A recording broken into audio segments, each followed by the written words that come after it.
Mesdemoiselles, Messieurs, chers amis de Canal Martinique Télévision, chers amis de LCL, vous qui nous regardez sur kmttélévision.com ou qui nous écoutez sur FM+, 88.9, vous qui nous regardez notamment à La Réunion, à Mayotte, en Guadeloupe, en Guyane, en France et bien entendu en Martinique, bonsoir et bienvenue dans ce 100% politique. Nous avons le plaisir et l'honneur de recevoir aujourd'hui Nicaise Morose. Nicaise Morose est maire de la ville de Sainte-Luce, en Martinique, et il est conseiller territorial à la collectivité territoriale de Martinique. Dans cette collectivité territoriale de Martinique, il s'occupe très globalement de l'économie et plus précisément de l'agriculture. Monsieur Morose, bonsoir, comment allez-vous? Bonsoir, ça va, et vous-même, j'espère que ça va pour vous, ainsi que pour vos auditrices et téléspectatrices et téléspectateurs. Merci beaucoup, merci pour eux, merci pour moi. Vous êtes conseiller, vous venez d'être élu maire, il me semble. Oui, tout à fait. C'est mon troisième mandat qui débute. Je viens d'être élu maire de Sainte-Luce avec un score très honorable. Donc la population a démontré par le vote que la confiance en ce que nous faisons avec les équipes que j'ai pu diriger successivement depuis 2014. Donc en nous réalisant avec un score de 74%. Ça prouve qu'on a confiance en ce que nous faisons et qu'on nous demande de poursuivre. Et c'est pour cela que nous avons demandé la confiance au Lucéen et au Lucéen de nous permettre de poursuivre le programme commencé. Et nous entendons non seulement le poursuivre, mais achever notamment la politique, vraiment tout le structurant qu'on veut mettre en place pour l'avenir de Sainte-Luce, puis finaliser ces projets-là. Vous avez été élu au premier tour. Oui, au premier tour, tout à fait, oui. Avec, vous le disiez, 74% des voix. C'est un des élus les mieux élus en Martinique, si on peut dire. Oui, absolument, tout à fait. D'accord. Et c'est parce que... D'abord, parlez-moi de Sainte-Luce. Sainte-Luce, c'est quoi? Certaines Lucéennes vont dire que c'est la plus belle commune de Martinique. Je ne me permettrai pas de dire ça. C'est une commune qui est belle, c'est vrai. Nous entendons continuer à l'embellir, c'est tout le travail que nous faisons d'ailleurs. C'est une commune du Sud Caraïbe, donc de Martinique, qui est quand même bien dotée par la nature. C'est-à-dire que nous avons à la fois un littoral très agréable, avec une dizaine de criques, de plages, et nous avons un arrière-pays qui permet notamment d'avoir une forêt. Donc c'est sur un petit territoire qui fait 28 km². Et nous avons associé à la fois une zone littorale qui nous permet d'avoir la mer, les plages, des activités touristiques très, très denses et très intenses, et puis avoir également un arrière-pays boisé, arboré, avec les quartiers historiques de la commune. Voilà comment. C'est une commune équilibrée, on va dire, très équilibrée dans sa géographie et très équilibrée dans sa population également. Okay. C'est une commune qui compte combien d'habitants? Nous sommes au dernier recensement certainement plus de 10 000, mais officiellement nous sommes 9 500 au recensement précédent. Donc tout cela sera réactualisé et nous sommes certainement repassés au-dessus des 10 000 habitants. 10 000 habitants, disons. En Martinique, ça correspond à quoi? C'est plutôt le haut ou le bas? C'est la moyenne. C'est la moyenne. Et vous êtes... La moyenne haute, on va dire ça comme ça. La moyenne haute, oui. Voilà. Et vous êtes... Sainte-Luce est peuplé essentiellement de qui? Ce sont des bourgeois, ce sont des ouvriers, ce sont des vacanciers, qu'est-ce qu'il y a là? Sainte-Luce est peuplée de Lucéens. Donc ça veut dire que... Sans doute. Mais ce que je veux dire par là, c'est que c'est une communauté, communale qui rassemble effectivement tout ce que vous avez dit là. Et nous avons comme politique justement de faire en sorte que toutes ces personnes puissent évoluer ensemble. Et ça, c'est un élément fort de notre programme politique pour Sainte-Luce. C'est un élément fort de notre orientation pour notre commune, faire en sorte que tout le monde puisse vivre en bonne intelligence. Donc il y a de tout. Il y a, comme vous dites, des bourgeois, des ouvriers. Je rappelle que c'est quand même à l'origine une commune de marins-pêcheurs, et puis d'agriculteurs dans les hauteurs, de marins-pêcheurs sur le littoral et d'agriculteurs dans les hauteurs. Moi, quand j'étais enfant, nous étions environ 4000, tout le monde se connaissait, dans le bourg de Sainte-Luce. Et tous les pères étaient, pratiquement tous, ils étaient marins-pêcheurs, dont le mien d'ailleurs. Dans les hauteurs, ils étaient cultivateurs en général. Donc c'est tout cela qui a fait la commune, qui a une histoire assez particulière d'ailleurs. Hein. Et aujourd'hui, notre problématique, c'est de faire en sorte que nous puissions continuer à évoluer ensemble. Alors, il y a des personnes qui sont... je disais que quand j'étais gamin, nous étions 3-4 000. Aujourd'hui, nous sommes environ 10 000. Donc, il y a beaucoup de personnes qui sont venues habiter Sainte-Luce et qui ont adopté cette commune. Et le fait de pouvoir adopter notre commune, ça fait de vous un lycéen. Nous ne faisons pas la différence chez nous entre lycéens de souche, pas lycéens de souche. On habite la commune. Notre orientation, notre politique, c'est de faire en sorte que tout le monde s'y sente à l'aise. Et c'est ça, le bien vivre ensemble. C'est un défi à relever, mais nous le relevons, je pense, assez correctement jusqu'à maintenant. Est-ce que Sainte-Luce est une ville dortoir? Non, il y a de l'activité, évidemment.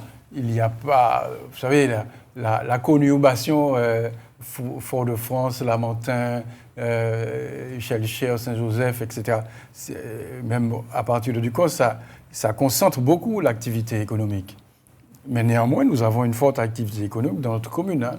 Nous avons toujours des marins-pêcheurs, hein, et c'est tant mieux. Nous travaillons beaucoup pour leur permettre de continuer leur activité, parce que pour nous, c'est pas seulement une activité historique, c'est aussi une activité d'avenir. Nous avons pas mal de jeunes qui rentrent dans l'activité pêche, et nous avons une activité touristique qui s'est beaucoup développée. Nous avons à Sainte-Luce pas mal de chambres d'hôtel, pas mal de résidences chez l'habitant. Hein. Du point de vue du tourisme, nous avons un commerce et une restauration très, très dense, hein, très active. Et c'est tout ça qui fait notre commune. Donc notre commune, ce n'est pas exactement une commune dortoir. C'est une commune où l'on vit. Et nous avons aussi comme politique de faire en sorte que notre commune puisse continuer à vivre. C'est pour ça, par exemple, qu'on s'est opposé à l'installation d'un centre commercial à la périphérie du bourg. Pas parce que nous avons une aversion particulière pour les centres commerciaux. C'est parce que dans notre projet de ville, il n'y a pas le fait de concentrer toute l'activité sur un seul site. Sur un seul site et au nom d'un seul. Eh bien, nous avons voulu que notre bourg continue à vivre. Et le bourg de Sainte-Luce est très vivant. Il y a des commerces, il y a des médecins, il y a des services de santé, des pharmaciens, il y a les marins-pêcheurs, il y a le marché que nous allons refaire d'ailleurs. Et tout ça doit nous permettre de garder cette identité, parce que nous avons quand même une identité forte, hein, à Sainte-Luce. Généralement, les lycéens disent qu'ils sont chauvins, oui, mais le chauvinisme, ce n'est pas pour exclure les autres. Notre chauvinisme, c'est que nous défendons notre identité et nous avons cette particularité d'absorber, d'accueillir, d'intégrer ceux qui viennent. On a un tourisme à Sainte-Luce qui n'est pas un tourisme cantonné dans une zone. Notre tourisme à Sainte-Luce est intégré dans la vie de la population. Et ça, c'est un atout que nous entendons défendre. Et c'est pour cela que nous avons un fort programme que nous sommes en train de mettre en place, d'améliorer les installations qui sont dans le bourg, mais aussi dans les quartiers, notamment à Trois-Rivières, mais dans les autres quartiers également, pour améliorer cette attractivité de notre commune, pour que les gens s'y sentent à leur aise, à la fois les habitants et ceux qui viennent nous visiter. Lorsqu'on va au Diamant, notamment le week-end, on est surpris par le nombre de gens hexagonaux, enfin venant d'Europe, des gens blancs au Diamant. Est-ce que c'est également le cas à Sainte-Luce? Ça dépend. Si vous allez au Diamant et que vous voyez des touristes, c'est tant mieux. Hein. Oui, non, je suis très content. Mais voilà. C'est un fait, quoi, je veux dire. Oui, non, mais et chez vous, est-ce que c'est une façon de nous demander, est-ce que c'est un tourisme plutôt local ou est-ce que c'est un tourisme qui vient d'ailleurs? D'accord, c'est les deux à la fois. C'est les deux à la fois. Nous avons un tourisme... Nous vivons beaucoup du tourisme intérieur, du tourisme martiniquais. Parce que, vous savez, nous avons la réputation à Sainte-Luce de savoir cuisiner le lambi. Hein. Donc, nous avons un tourisme, une très forte fréquentation de Martiniquais hein, qui viennent à Sainte-Luce notamment se restaurer, mais pas seulement. Nos plages sont hyper fréquentées. Donc, les Martiniquais fréquentent beaucoup nos plages à Sainte-Luce, parce que ce sont des plages, ce sont des criques d'ailleurs, qui ont leur beauté et qui reçoivent beaucoup de Martiniquais. Mais nous avons aussi, évidemment, des personnes, des visiteurs qui viennent d'ailleurs. Et c'est tant mieux. C'est tout cela qui fait le tourisme dans notre commune, et c'est pour tout cela que nous travaillons. D'accord. Vous avez parlé d'hôtels. En fait, il y a des hôtels à Sainte-Luce? Oui, tout à fait. C'est des hôtels qui ont combien d'étoiles? Ben, je vais vous inviter à sortir de la conurbation, hein, pour que vous puissiez découvrir votre pays. Oui, à Sainte-Luce, nous avons quand même, il y a 2 grands hôtels, il y a de la moyenne hôtellerie, hein, et nous avons 4 moyennes hôtelleries, mais déjà de forte capacité, hein, et puis nous avons beaucoup de logements chez l'habitant. Airbnb. Airbnb ou autres, et on en a beaucoup. Et tout cela fait notre tourisme. Et c'est tant mieux. Ça, c'est un équilibre que nous entendons garder. Donc, ce n'est pas notre hôtellerie, notre tourisme, ce n'est pas seulement les grandes chaînes hôtelières. Nous en avons, OK. Mais c'est aussi permettre... Vous n'avez pas dit combien d'étoiles, les hôtels? Ah, il n'y en a pas de 5. Il n'y a pas de 5. Mais il y a du 4? Il y a du qualité, il y a de la qualité, oui. Mais j'insiste sur le fait que nous avons un tourisme dont profitent les habitants. Hein? Et ça, c'est très important. Dont profitent les habitants directement. Alors, il y a évidemment des sujets sur la table. Hein. On a des progrès à faire, évidemment. Mais le fait d'avoir ce type de tourisme équilibré, ça permet quand même à la fois de développer les emplois qu'on peut avoir dans la grande hôtellerie et aussi de permettre à certains habitants de pouvoir offrir des services aux touristes et ainsi de gagner leur vie ou de compléter leurs revenus. Vous allez parler de continuer votre programme. Oui. Alors de quel programme il s'agit? Le programme qui a été présenté à la population, qui comporte plusieurs volets. Nous avons un fort volet concernant justement l'attractivité de la commune. Par exemple, le bourg de Sainte-Luce.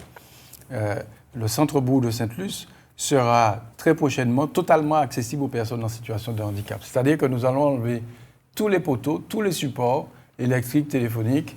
Le projet est là. Nous attendons que l'entreprise Orange accepte enfin d'enlever ces supports. Nous sommes en discussion avec cette entreprise.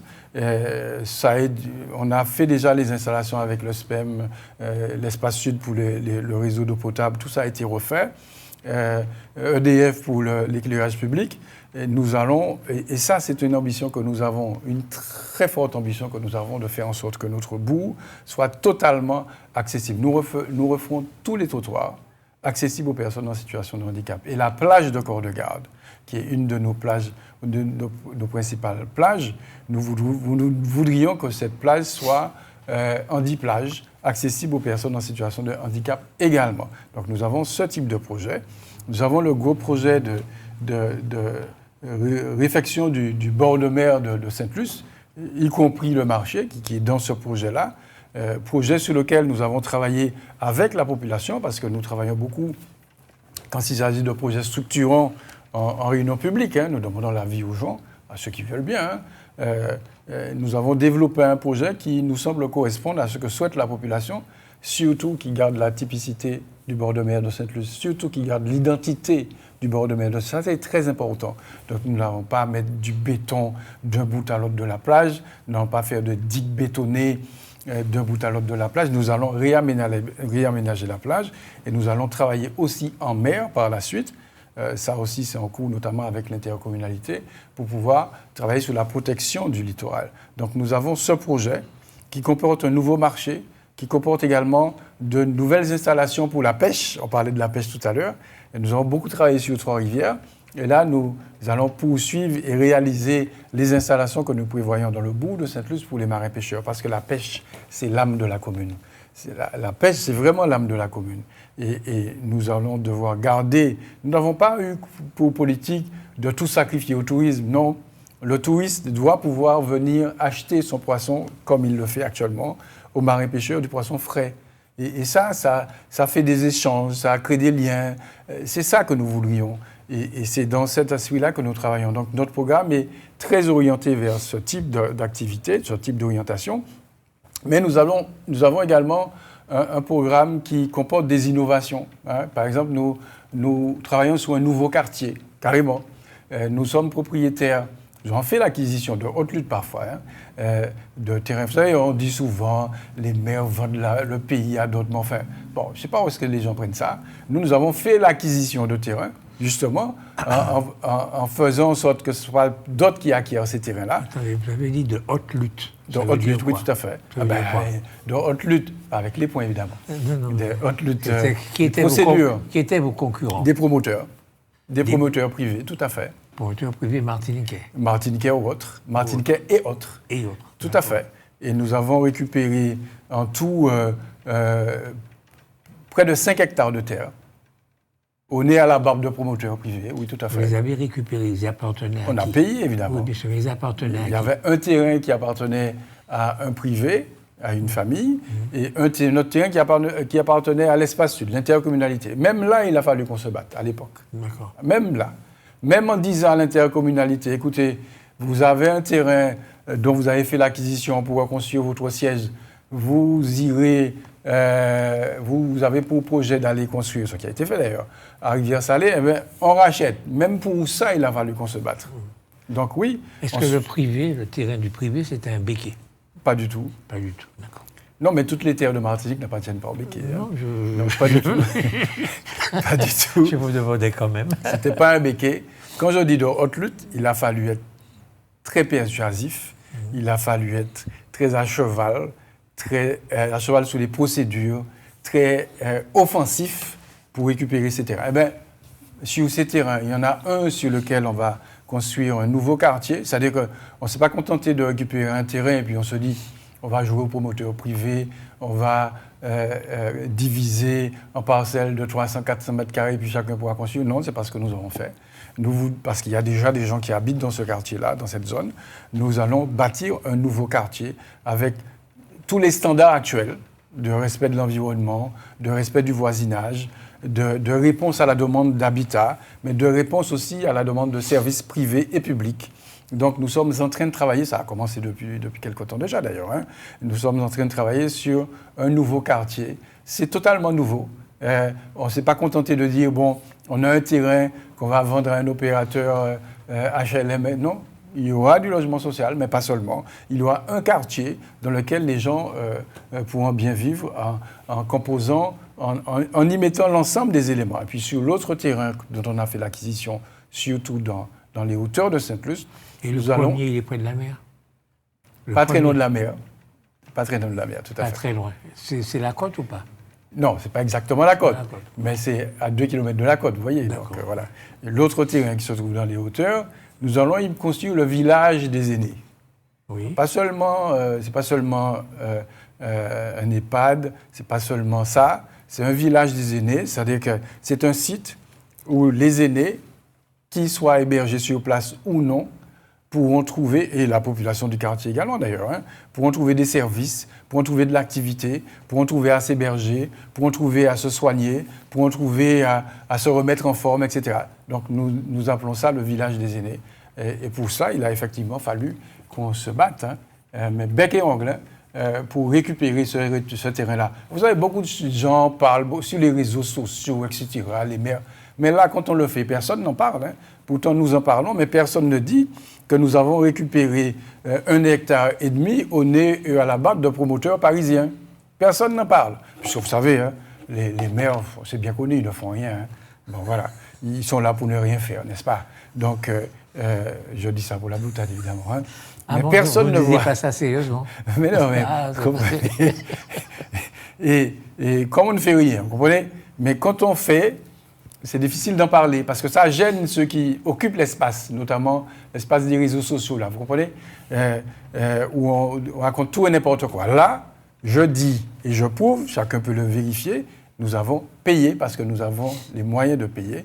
Nous avons suivi les procédures pour récupérer ces terrains-là, pour les remettre à la disposition de la population et non pas simplement à des promoteurs privés qui sont là, évidemment, c'est leur métier pour faire du fric. D'accord. Pourquoi est-ce que vous êtes si sensible à ceux qui ont un handicap? Parce qu'il faut penser à eux. Pourquoi vous avez une sensibilité particulière? Parce que quand même, tout organiser sa ville en fonction des gens qui ont un handicap, c'est assez rare. C'est pas organiser la ville. Hein. Déjà, c'est une obligation réglementaire. Donc, il nous faut adapter, remettre à niveau notre ville. Parce que c'est vrai que je suis très sensible quand je vois des personnes qui sont en fauteuil roulant, qui sont obligées de circuler dans la rue, se mettre en danger par rapport aux véhicules, oui, je suis très sensible à ça, absolument. D'accord. Donc, nous avons à compléter les infrastructures dans notre ville pour que tout le monde s'y retrouve. On parlait tout à l'heure de faire en sorte que ce soit une ville qui accueille tout le monde, pas seulement des classes sociales que vous avez citées tout à l'heure, mais aussi les personnes qui sont en difficulté par rapport à leur mobilité. Et ça, c'est très important pour nous, effectivement. Vous avez tout à fait raison. Ce n'est pas tout organisé par rapport à ça, mais c'est aussi faire en sorte qu'une ville puisse offrir des infrastructures qui soient accessibles à ces personnes qui sont là, qui ont le droit aussi de pouvoir déambuler et de participer à la vie sociale, à la vie culturelle, à la vie économique de la ville. Et vous êtes sensible aussi aux personnes âgées, parce que vous créez un village des aînés. La Martinique vieillit, ça on le sait, on le dit, mais il ne suffit pas de le dire. Vous savez, on dit beaucoup de choses, mais il faut agir. Donc, nous, Sainte-Luce, nous avons à participer aussi à l'offre de services que nous pouvons proposer pour anticiper ce vieillissement de la population. Le vieillissement de la population, c'est un fait qui est décrit, qui est connu, qui est relaté, qui est documenté depuis longtemps. Bon, ben tous, on doit participer à l'anticipation qu'on doit faire par rapport à ce qui nous arrive là. La population vieillit, c'est un fait. Donc, nous aussi, on doit pouvoir offrir des infrastructures aux aînés parce que chacun doit apporter sa part. Et nous entendons apporter notre part. Est-ce que, selon vous, la Martinique doit faire des efforts pour participer à la richesse de la France? C'est-à-dire, est-ce qu'elle doit essayer de subvenir à ses propres besoins, de rapporter le plus d'argent possible? À la France, non. Aux Martiniquais, oui. Quand les Martiniquais ne sont pas français. Non, mais je veux dire que moi, en tant que maire, je m'intéresse surtout à apporter des richesses à la population qui oui, d'accord. Si vous voulez. Bon, à la Martinique, moi, en tant que conseiller exécutif à la CTM, je m'intéresse aux Martiniquais. Au-delà de la Martinique, d'ailleurs, aux Martiniquais. Donc, tout ce que je propose à la CTM, qui est retenu ou pas, ma préoccupation, c'est le Martiniquais. Quand je dis le Martiniquais, celui qui réside ici. Bon. Donc, la Martinique en tant que telle, vous savez, la Martinique, elle évolue.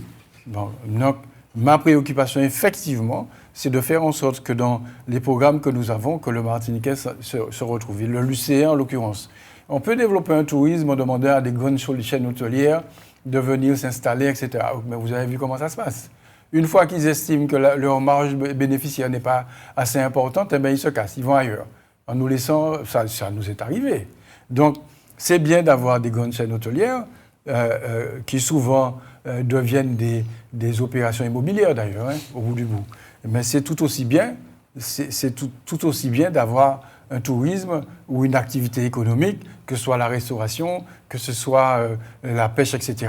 Des agriculteurs, on en a un peu quand même. Que le Martiniquais puisse s'exprimer économiquement. La France évolue, nous devons, à l'intérieur de la France, d'accord, mais évoluer nous. Et puis, compter sur nous aussi pour évoluer. C'est ce que je voulais dire dans ma réponse. Est-ce que le tourisme doit nous rapporter de l'argent? Est-ce que pour vous, il est important que nous ayons une activité qui nous rapporte de l'argent, vous aimez ce mot, à nous, Martiniquais? C'est pas rapporter de l'argent, oui, c'est un terme qu'on utilise pour... C'est un peu réducteur, mais c'est ça. Si vous avez une activité économique, si ce n'est pas pour gagner de l'argent, c'est pourquoi alors? D'accord. Donc, nous sommes dans la Caraïbe. Oui. Nous sommes dans la Caraïbe. Oui. Bon, il ne faut pas qu'on oublie. Nous sommes un pays de la Caraïbe. Mm-hmm. Et toute la Caraïbe pratique du tourisme, pourquoi pas nous? Mm-hmm. Donc, nous aussi, on a des atouts dans ce domaine. On a souvent, on l'ignore d'ailleurs, de meilleurs atouts que d'autres. Notre orientation, c'est de dire qu'il ne faut pas tout sacrifier au tourisme. Ça, non. Par contre, nous devons aussi pratiquer le tourisme. C'est évident, nous sommes dans une zone qui indique naturellement qu'il nous faut pratiquer du tourisme. Mais tout sacrifier au tourisme, non, pas en Martinique. Maintenant, on doit pouvoir développer une activité touristique qui rapporte un tant soit peu à notre population, soit comme salariés des structures touristiques, soit comme acteurs directs du tourisme. Et l'hébergement chez l'habitant, c'est aussi ça. Mais développer de la restauration qui soit basée sur nos produits typiques, c'est aussi ça. Faire en sorte, et c'est ça aussi un de nos projets, rendre encore plus attractif le marché de la commune, c'est aussi permettre à des agriculteurs de venir y écouler leur production, etc., etc. Faire en sorte que nos artisans puissent être visibles, parce que nous organisons notamment des grandes manifestations destinées à la commercialisation de produits artisanaux. Nous le faisons, nous avons un marché que nous appelons Abili Zouzou. Vous savez, c'est en créole. Abili Zouzou, c'est la confiserie. Ah bon? Créole, oui. Je vous apprends quelque chose, monsieur, là aussi. C'est formidable, ça. On m'a appris beaucoup de choses. Mais voilà. Donc, ce marché qui rassemble beaucoup d'artisans, qui est très prisé, nous le faisons en période touristique, avec beaucoup de touristes qui viennent consommer la production locale, la production de nos artisans, qu'ils soient de l'agroalimentaire ou autre. Et ça, nous y tenons. Nous avons d'autres événements que nous organisons autour de nos professionnels du commerce, de l'artisanat, et que nous allons renforcer d'ailleurs. Et voilà ce que nous faisons pour soutenir notre activité, pour faire en sorte que notre population puisse, de Sainte-Luce ou de Martinique ou d'ailleurs, puisse aussi avoir des occasions de vous n'aimez pas, mais gagner de l'argent, oui, c'est ça. Si on a une activité économique, c'est pas pour en perdre, sinon on arrête. Voilà, c'est pas de la philanthropie, l'économie. D'accord. Donc vous avez la chance d'être le maire d'une ville située sur le littoral. Oui.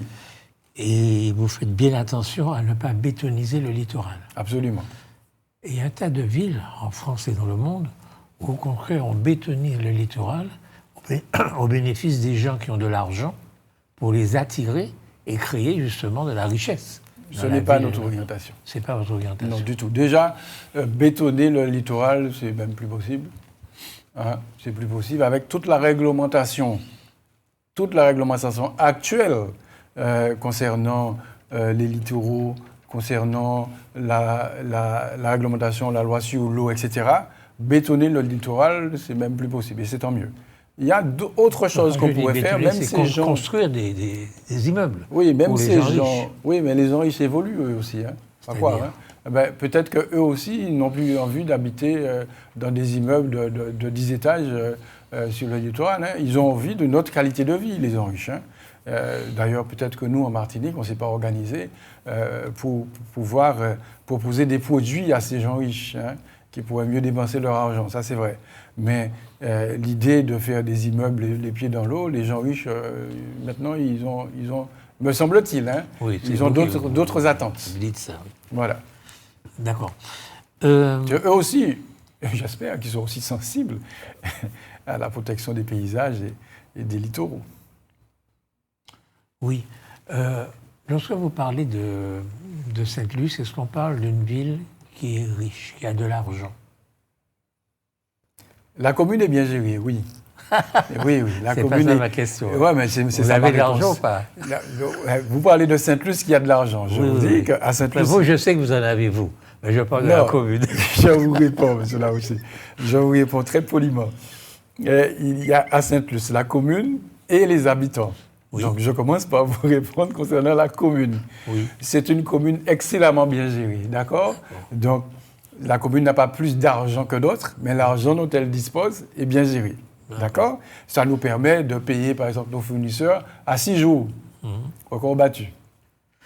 D'accord. C'est pas pour se faire plaisir. C'est extraordinaire. Mais oui, mais vous l'avez dit, oui, c'est extraordinaire. C'est assez rare pour le souligner, que c'est extraordinaire. Nous payons nos fournisseurs à 6 jours. Nous engageons, sur la dernière mandature, nous avons engagé 24 millions d'euros d'investissement. En investissement, 24 millions d'euros sur les 6 années. Beaucoup. Même sur 5 années, on a calculé sur 5 années. Donc, nous nous apprêtons, nous avons un programme pour les 7 ans à venir de 25 millions d'euros d'investissement. Nous pouvons le faire parce que nous avons des finances communales qui sont jugées excellentes. Nous avons la note très bien. C'est pas c'est pas de l'auto-évaluation, c'est de l'évaluation par les organismes publics qui évaluent la gestion de communes. Nous avons la mention très bien. On peut encore faire mieux, mais nous sommes très bien classés. Voilà. Donc ça, c'est pour la commune. Et nos taux d'impôt, je vais finir, ne sont pas parmi les plus élevés. C'est le contraire. Nous sommes dans le dernier tiers en taux d'imposition. D'accord. Nous n'avons pas augmenté nos impôts depuis 2014. D'accord. Ça veut dire qu'avec l'inflation, ce que nous percevons a diminué. OK. Bien. Maintenant, les habitants de Sainte-Luce. Nous avons, vous avez commencé par ça d'ailleurs, nous avons toutes sortes de catégories socio-professionnelles qui vivent à Sainte-Luce. Il y a des gens qui ont les moyens et puis il y en a d'autres qui n'ont pas les moyens. Et nous avons pour souci aussi d'accompagner ceux qui n'ont pas les moyens. Il y a des personnes qui sont en difficulté sociale, comme partout ailleurs, que nous accompagnons. Mais si on prend les données de l'INSEE, la moyenne en revenu pour les habitants de Sainte-Luce est quand même parmi les communes les mieux placées, oui. OK. Vous êtes à la CTM. Oui. Vous êtes maire d'une commune, vous êtes conseiller exécutif à la CTM, vous n'êtes pas qu'à la CTM. Donc vous êtes au cœur du système actuel qui régit la Martinique, en quelque sorte. Est-ce que ce système, là où nous en sommes aujourd'hui, vous empêche de faire ce que vous avez envie de faire? Est-ce que vous pourriez mieux faire si vous étiez, disons, dans le système de l'autonomie, voire de l'indépendance? Alors, vous posez une question très importante, vraiment très importante. Quand on présente les institutions, les communes, la population attend tout du maire, c'est même pas de la commune, attend tout du maire, quel que soit le domaine, économie, sociale, équipement, aide, tout. Ensuite, on a l'intercommunalité. Bon, on va pas trop s'y attarder parce que c'est en gros, ça regroupe les communes. Donc, on va dire les communes, les collectivités, les communes. Et en Martinique, la CTM, la collectivité territoriale de Martinique. Et on a l'habitude de dire que on attend tout du maire et on attend également tout de la CTM. Le développement économique, enfin, etc. Monsieur Larouché, ce n'est pas la réalité. Parce que, et vous l'avez dit tout à l'heure, nous sommes en France. Donc, les communes n'ont même pas l'intervention économique. C'est l'intercommunalité. OK? La CTM a un pouvoir d'intervention économique. Mais quand pour simplifier, on dit développement économique, personnellement, je vous donne mon avis. Tout le monde n'est pas d'accord quand je dis cela, mais je suis très factuel. Pour avoir le développement économique, il faut avoir les outils du développement économique, les instruments qui sont, on le sait, la valeur de la monnaie, le taux de change, la fiscalité, tout ce que vous voulez. Nous n'avons pas cela. Donc, nous avons un pouvoir d'intervention économique et pas le développement économique est décidé ailleurs. Je donne un exemple. Et je reviens à un sujet qui m'est cher, l'agriculture. Malgré tout ce qu'on propose pour faire évoluer la politique agricole, c'est-à-dire la manière pour les pouvoirs publics d'accompagner les agriculteurs et de faire en sorte que plus d'agriculteurs soient concernés par ces politiques agricoles, que plus d'agriculteurs puissent bénéficier plus précisément des aides apportées à l'agriculture, malgré tout le combat, c'est une vraie bataille que l'on mène depuis déjà 4 ans, jusqu'à aujourd'hui, on n'a pas bougé le curseur d'un iota. Vous comprenez? Malgré le vote unanime de l'Assemblée de Martinique, malgré l'engagement de plusieurs premiers ministres successifs depuis le temps qu'on est là, jusqu'à maintenant, on attend toujours cette aide forfaitaire que nous souhaitons pour les petits agriculteurs. Et vous me dites qu'on est responsable du développement économique? À quel moment? Qu'est-ce que c'est qu'un petit agriculteur en Martinique? Pour les agriculteurs qui livrent notamment le marché local, pour ceux qui ne sont pas éligibles, qui n'ont pas voix au chapitre aujourd'hui, l'aide que l'on sert, l'aide aux revenus que l'on sert aux agriculteurs ne touche qu'environ 20% des agriculteurs. Ça veut dire que 80% en sont exclus. L'aide, vous parlez du POSEI. L'aide POSEI, l'aide européenne. Oui. Malgré tout ce qu'on a fait comme proposition, malgré toutes les démarches qu'on a pu faire, malgré le vote unanime, jusqu'à maintenant, jusqu'à l'heure où on parle, j'espère que ça va se débloquer. On nous a dit, oui, un Premier ministre nous a dit, OK, je valide, M. Larouché. Il a validé, lui, le Premier ministre, hein. Mais jusqu'à maintenant, ce n'est pas à l'œuvre. Parce que vous avez des forces contraires qui agissent. Et vous avez des forces contraires qui ont l'écoute de ceux qui décident, qui ne sont pas forcément ici. C'est ça la réalité. Alors je pense il est temps qu'on dise la vérité aux gens. Même les élus politiques, ils se sont eux-mêmes piégés par ça. Ah, on va aller à la CTM, on va faire le développement économique. Non, vous proposez, d'accord, ok. Mais le développement économique, c'est d'abord un pouvoir de l'État qui nous tient. Mais ça se retrouve dans pas mal de domaines. Prenons l'eau, par exemple. L'eau, la gestion de l'eau. Nous sommes une majorité à vouloir évoluer dans la manière de gérer l'eau. Parce que nous sommes sur une petite île. On sent venir la problématique du changement climatique et qui va certainement nous demander de mieux gérer l'eau. Même pour avoir, sur un petit territoire qui fait 80 km de long sur 30 de large, avec 350 000 personnes, gérer l'eau de manière fédérale, non, ce n'est pas la loi. Même pour ça, il a fallu... Le Sénat vient de vous donner raison, là, pour l'Assemblée. Oui, mais ça fait combien de temps? Oui, mais enfin, vous avez gagné, là. Non, on n'a rien gagné du tout. Vous n'avez pas encore gagné? Pas du tout. C'est le Sénat, d'accord, oui. Qui se positionne. Mais il y aura tellement d'embûches par derrière. Généralement, on dit, ouais, mais chaque fois que nous gérons quelque chose, ça va fonctionner. C'est pas vrai. Et c'est pas chaque fois qu'on gère une institution, c'est pas vrai. Mais déjà, on ne voit pas tout ce qui est géré par l'État et qui ne fonctionne pas. Mais c'est toujours les élus qui sont pointés du doigt. Je reviens sur l'eau. Juste pour dire qu'il faut une gestion unique de l'eau parce que nous sommes sur une petite île, parce que effectivement l'eau n'est pas répartie de manière égale sur le territoire. C'est la géographie qui fait que si ça tombe plus dans le nord que dans le sud. Donc il faut se mettre d'accord, même pour ça, pour débloquer ça.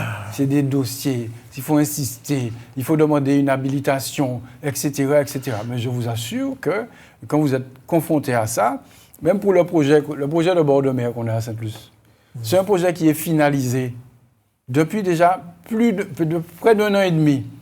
On a travaillé avec la population pendant 3 ans pour finaliser un projet sur lequel un groupement d'architectes, une assistance à maîtrise d'ouvrage, a travaillé, c'est-à-dire les gens qui ont porté le marché public pour la conception du projet qui leur a été soumis, le projet qui a été bâti avec la population. Là, voilà ce qu'on veut, vous mettez ça en plan. OK. Enfin, sur le plan, plus précisément. Même pour ça, depuis, on n'arrête pas. À chaque fois qu'on nous demande de justifier de ceci, de justifier de cela, à chaque fois qu'on répond à une question, on a une nouvelle question qui arrive. On vient de recevoir cette semaine même une nouvelle série de questions. Comment vous allez protéger ceci? Comment vous allez protéger cela? Comment vous protégez les petits poissons, etc. Ça n'arrête pas. Et maintenant, c'est comment vous faites par rapport à l'érosion. Enfin, ça n'arrête pas. Donc, à chaque fois que vous faites un pas en avant pour un projet qui est validé par la population, qui est attendu par la population, qui est nécessaire pour le développement de la commune, qui est nécessaire pour le bien-être de tous, y compris de l'activité économique, il y a un fonctionnaire dans un coin de table qui va vous dire la loi dit que il faut que vous puissiez montrer patte blanche. Et à chaque fois, on dépense. Il faut un cabinet d'études pour répondre à la question posée. Il faut consulter. Enfin, c'est fatigant. Donc, chacun doit comprendre que c'est vrai que nous évoluons dans un cadre réglementaire qu'il faut respecter, mais nous n'avons pas les mains libres. Parfois, on se dit, et je ne suis pas le seul maire à le dire, on est maire, mais en fait, on est coincé de toutes parts. On est coincé entre la validation de tout ce que nous proposons par la puissance publique de l'État. On est coincé par les ressources financières qui diminuent de partout. On est coincé par la réglementation qui n'est souvent pas adaptée à notre contexte insulaire. Souvent pas adaptée. Mais ils font leur boulot, les fonctionnaires de l'État. Mais ils ont un cadre réglementaire qu'ils appliquent, parfois sans discernement. Et on est coincé par ça. On ne peut pas faire évoluer les projets parce que même quand on a des projets qui respectent la réglementation, après on a un tel qui va dire « ouais, tout ça retarde ». Ouais, on a ça à Sainte-Luce par exemple, ils ont délivré un permis de construire dans une forêt. Tout le monde a cru ça, enfin pas tout le monde. Beaucoup ont cru ça. Comme vous voulez qu'un maire délivre un permis de construire dans une forêt domaniale. Mais il y a des gens qui ont fait croire ça aux gens. Donc ça retarde. C'est des procédures. C'est des procédures judiciaires. Il faut attendre la décision du tribunal qui va confirmer qu'on avait raison. Mais un an après. Donc ça retarde. Ça crée une suspicion, un manque de confiance. Monsieur Larouché, parfois, oui, c'est vrai. La solution, c'est quoi? Je ne sais pas s'il y a la solution. Il serait peut-être temps qu'on se mette d'accord sur ce qu'on fait. Et que les mêmes personnes qui défendent la Martinique aux Martiniquais, ce sont les mêmes qui, parfois, vont utiliser des textes totalement inadaptés sans que, parfois, l'État n'attaque ce qu'on fait. Hein. J'ai connu ça. Par exemple, on voudrait développer, faire arriver le transport public. Tout le monde dit qu'il y a des embouteillages, etc. Oui, tout le monde dit qu'il y a ça. Mais il y a aussi une offre de transport public à développer, notamment pour les jeunes qui vont au lycée, qui n'ont pas les moyens de s'acheter un véhicule, pour les gens qui ont de moins en moins de moyens de s'acheter. Vous avez vu le prix des véhicules maintenant? Donc, les familles n'ont plus les moyens d'avoir 2-3 véhicules. Pour les aînés, vous allez dire que oui, il faut penser aux aînés qui ne peuvent parfois pas se déplacer. Donc, nous, on a demandé, on a proposé, ce qui a été voté par l'Assemblée plénière de la CTM, que le transport public en site propre puisse avoir son terminus Sud-Caraïbes à Sainte-Luce, à Céron. C'est dans le PLU de Sainte-Luce, voté par la commission qui statue sur les PLU. Tout ça, c'est indiqué. L'État a validé le contrôle de légalité, comme quoi ce n'est pas toujours l'État. Le contrôle de légalité a validé le fait qu'on puisse dire qu'à cet endroit, on va installer le terminus du CSSP Sud-Caraïbes. Eh bien, il y a une association très martiniquaise qui prétend développer, combattre, travailler pour l'environnement, qui s'oppose. Oui. Qui s'oppose à ça. Oui. Et ça nous retarde. Alors qu'il y a une demande, alors qu'il y a ce qu'ils disent doit être écouté. On entend. Il y a toute espèce de dispositif technique qui permettrait de préserver tout ce qu'ils souhaitent préserver, alors que le contrôle de légalité n'a jamais rejeté le PLU par rapport à ça. Eh bien voilà, on se trouve pieds et mains liés, parce que là, il y a, sans aucune discussion, sans aucun échange, je le dis parce que je prends mes responsabilités. Moi, chacun prend position, et moi, j'assume mes responsabilités à ce niveau-là. Je dis que là, on se retrouve à devoir retarder des projets structurants pour Sainte-Luce et pour tout le sud Caraïbes, parce que tel ou tel a décidé que du haut des pouvoirs acquis par je ne sais trop quoi, on va bloquer. Alors qu'on aurait pu discuter. On a fait des réunions publiques sur ça. Les gens ont validé, les gens ont trouvé. Jusqu'à maintenant, les gens me disent, monsieur le maire, oui, ça nous permettrait de mieux circuler. Ben voilà. Donc vous voyez, monsieur Larouché, on est maire, mais on n'a pas tous les pouvoirs. On est maire, mais en fait, quand on regarde bien, notre travail, c'est se battre constamment, convaincre, arriver, et ça nous fait perdre. Et puis en face, il y a une population qui est en attente, qui en demande, et qui ne comprend pas toujours pourquoi on n'avance pas. Ben, moi, je leur dis qu'on a l'habitude de se battre. On va continuer à se battre sur tous ces projets-là qui sont nécessaires à la population. D'accord. Oh. Je suis martiniquais. Je suis vraiment martiniquais. Et j'éprouve au fond de moi beaucoup de honte, de la honte, à me rendre compte que pour gérer les problèmes de l'eau en Martinique, il faut que j'aille au Sénat. Mais ce n'est pas de la faute des sénateurs, c'est de notre faute. Et j'ai honte parce qu'il y a 3 intercommunalités qui peuvent se mettre d'accord pour gérer l'eau. Même s'il n'y a pas un organisme officiel qui gère l'eau, on peut se mettre d'accord et dire eh ben on va gérer, on va se mettre ensemble, on va gérer. Eh bien, nous sommes infoutus de faire ça. Et vous me parlez du Sénat, vous me parlez des freins qui sont mis par les autres, mais les premiers freins, c'est nous-mêmes. Au moment où nous parlons là, le transport public ne fonctionne pas en Martinique. Ce n'est pas de la faute de rien du tout. C'est de notre faute. Notre faute. Vous ne les voyez pas, mais moi je les vois, parce que j'habite Fort-de-France, et que je vois ces vieilles dames avec des sacs sur le dos, des trucs qui marchent à pied, je trouve ça honteux. Et nous sommes responsables du transport. Nous sommes responsables du transport. Alors, lorsque nous étions responsables des déchets, et on a au tribunal parce que le président il a fait des malversations. C'est ça notre réalité. Alors je vous ai entendu dire que vous n'avez aucune responsabilité, c'est toujours. C'est ça que vous avez développé non, pas du tout. Pendant 10 minutes. Je n'ai pas dit ça. Si, vous avez je dit me ça. suis peut-être... J'ai peut-être utilisé... Je ne vous ai pas convaincu. On va dire ça comme ça. Oui. Mais je n'ai pas dit qu'on n'avait aucune responsabilité. Vous parlez de l'eau au Sénat. C'est vous qui avez parlé du Sénat. Pour pouvoir avoir une réglementation qui permette d'avoir une gestion unique de l'eau, oui, il faut passer par la loi. Qu'on le veuille ou non. Oui, mais on peut se mettre d'accord pour bien non, gérer l'eau. Non, c'est pas l'eau. aussi simple que ça. Mais si, c'est possible. Non, monsieur Larocher, ce n'est pas aussi simple que ça. Complètement possible. Non, pas du tout.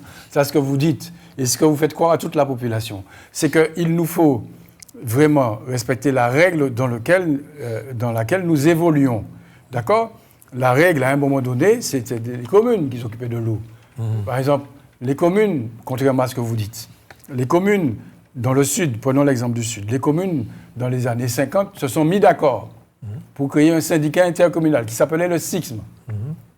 OK. Et c'est la règle de droit qui a confié la gestion de l'eau aux intercommunalités. Oui. La règle de droit. Oui. OK. Oui. Mais, donc on est d'accord. Ça nous empêche de faire évoluer la règle de droit, mais ça. de s'entendre quand même. Non, mais justement, en aval. S'entendre, nous sommes une majorité à s'entendre sur le fait qu'il faut faire évoluer la gestion. Mais pour pouvoir mettre la gestion que nous souhaitons, majoritairement, pas unanimement d'ailleurs, majoritairement, il faut passer par la case réglementaire, que vous le vouliez ou non, que vous vouliez faire croire aux gens ou non, qu'on peut décider de tout ici, ce n'est pas vrai. Et non, monsieur Larocher, on prend le transport. Oui. Il a fallu une habilitation. Oui. Bon, maintenant la gestion du transport, c'est autre chose. Oui. D'accord. Mais ce n'est pas que les politiques qui gèrent le transport. Donc il y a la législation pour le qui transport existe. Et la gestion du transport. Tout à fait. Je vous dis que c'est la même chose pour l'eau. Il peut y avoir la réglementation et la gestion.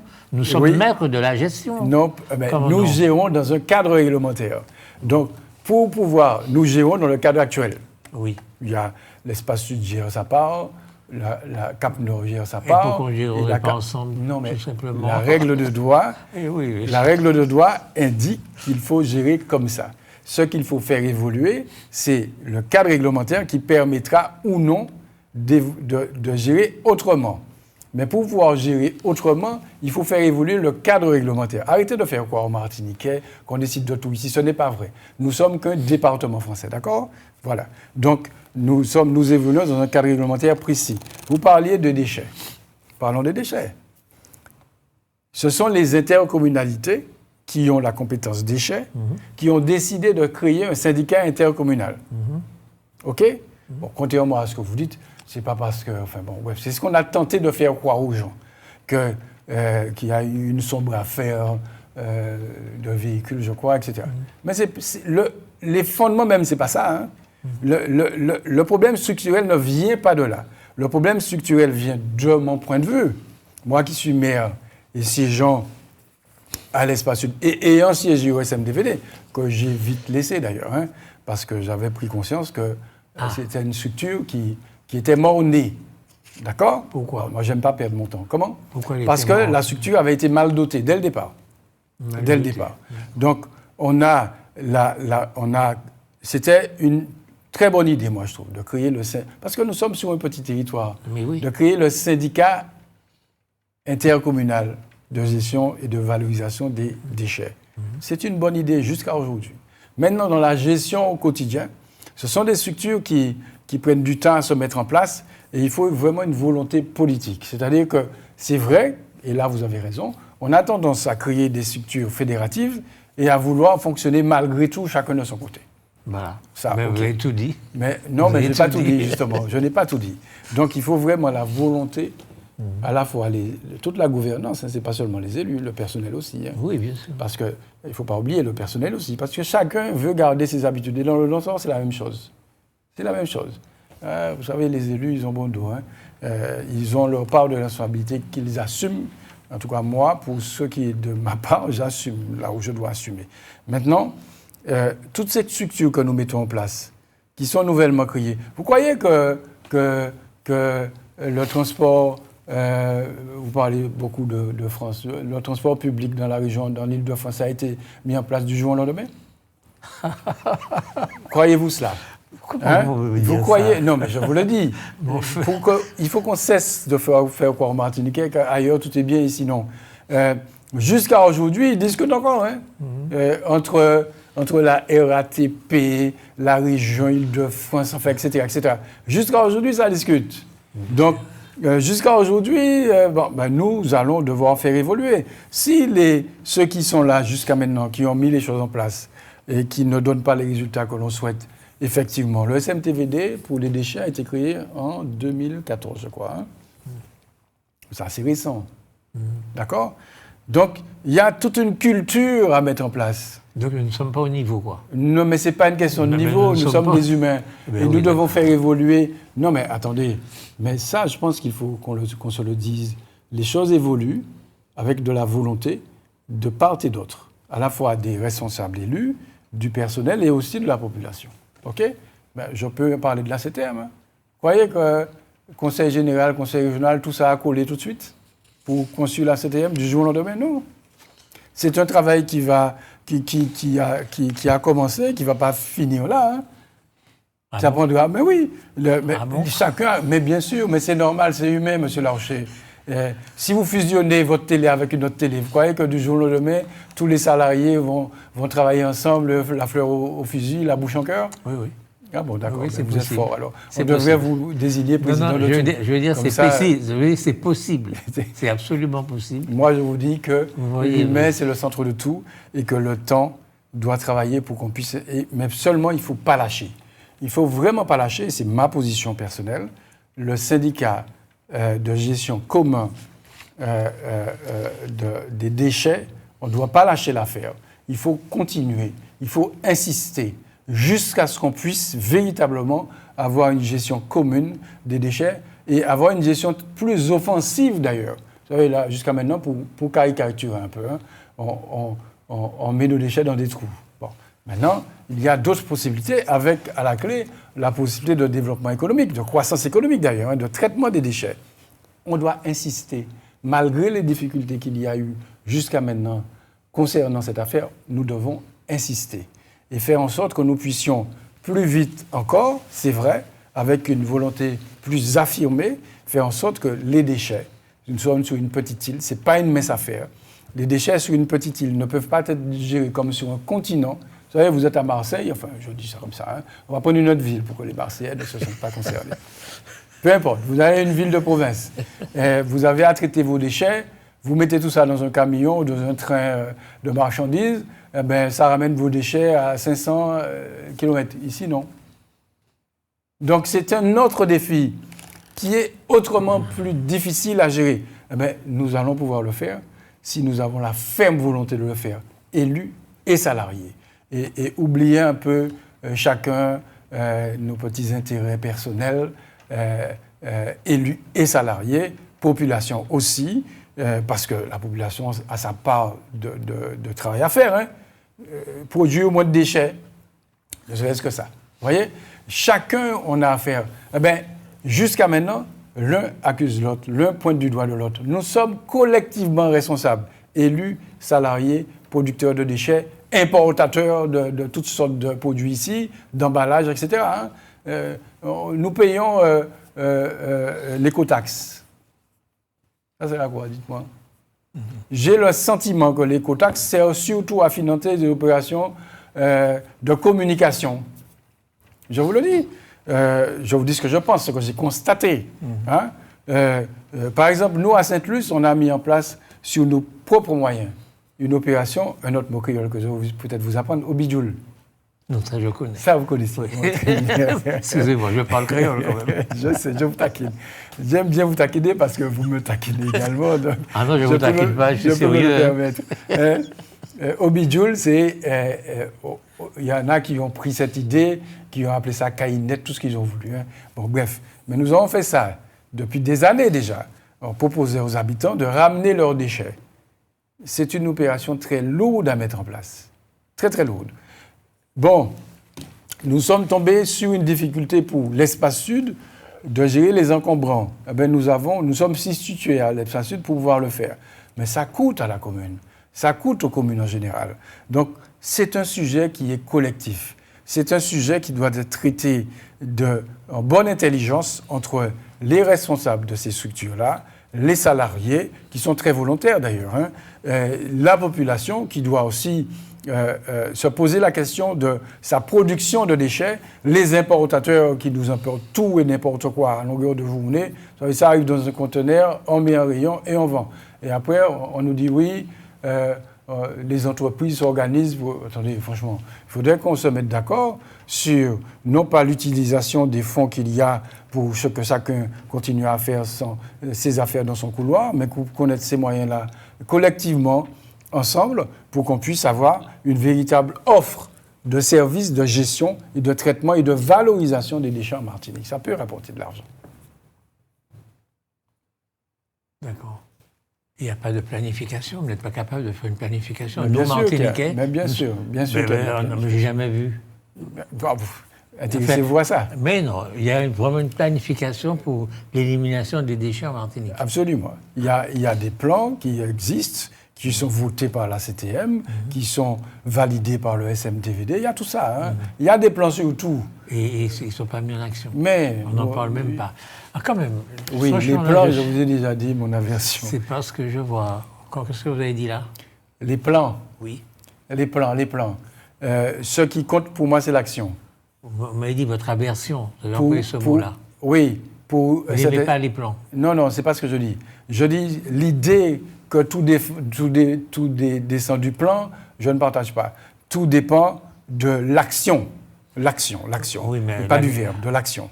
Oui, mais enfin, l'action, il faut bien qu'elle soit dirigée dans une direction. Écoutez, ce qui se passe là, moi je suis scandalisé, je ne voulais pas, en tant que citoyen tout simplement, de voir qu'il suffit d'une grève d'une vingtaine de salariés tout à fait. Dans une entreprise pour que le centre de la Martinique, avec les douleurs extraordinaires, soit immobilisé. Il n'y a pas un politique, il n'y en a pas un seul, qui se dresse contre ça. Et vous ne le faites pas. Qui se dresse contre ça. Vous croyez que tout le monde n'est pas scandalisé comme vous? Oui, mais bon. vous êtes un politique, votre travail, c'est de faire en sorte que ça cesse, qu'il y ait une solution. Absolument. Donc, il y a en ce moment, contrairement à ce que vous dites, des politiques, comme vous dites, qui s'occupent du sujet. Mais s'occuper du sujet, c'est aussi, il y a une gouvernance du transport en Martinique. Les entreprises qui sont concernées ont des dirigeants. Il y a des chefs d'entreprise. Vous croyez qu'il suffit pour un politique de siffler la fin du match et puis c'est réglé? C'est pas une partie de foot. Hein. À la 90e minute, on siffle la fin et puis c'est fini. C'est pas comme ça. C'est de la relation publique, c'est de la relation sociale, plus précisément, relation avec des salariés. Il y a le droit de grève et puis il y a le droit pour tout le monde d'être transporté. Là aussi, il faut arriver à faire en sorte. Vous savez, bon. C'est un service public. Hein, c'est toujours le politique. Oui, voilà. Quel que soit ce qui se passe. Oui, d'accord. C'est un service public. Exécuté en. Peu importe, c'est un service public. C'est un service public confié à des des privés, d'accord? Ça, c'est votre problème. Mais oui, d'accord. Mais c'est comme ça que ça a été bâti. C'est pas notre problème. Chacun doit comprendre. Il y a une autorité organisatrice du transport qui délègue. Oui. Qui délègue à des entreprises privées qui ont leurs difficultés. OK? Bien, il y a des mouvements de grève qui sont trop fréquents. Là, je suis totalement d'accord avec vous. Ça m'arrive de prendre le transport public. Ne croyez pas que vous êtes le seul à être attendri par la vieille dame. Ce n'est pas que des vieux, d'ailleurs. Beaucoup de jeunes aussi, par nos compatriotes qui sont en difficulté par rapport à ces situations-là. Et je suis totalement d'accord avec ce que vous dites. Comment 20 personnes peuvent bloquer tout le monde? Est-ce que les politiques sont responsables de l'appel d'offres concernant les transports? Oui. Alors pourquoi il n'y a pas un service minimum? Ça, c'est de leur responsabilité quand même. Vous n'allez pas être d'accord avec ce que je vais vous répondre. Pour intégrer un service minimum dans un cahier des charges, il faut que la réglementation vous le permette. Et alors? Ce n'est pas le cas. Ce n'est pas le cas. Voilà. Vous êtes sûr? Donc, jusqu'à maintenant. Donc, ça existe ailleurs, mais pas dans ce cas-là, me semble-t-il. Ce n'est pas mon domaine d'intervention, mais je me suis renseigné. Pas encore. Ça serait extrêmement nécessaire. Mais il y a beaucoup mieux que cela.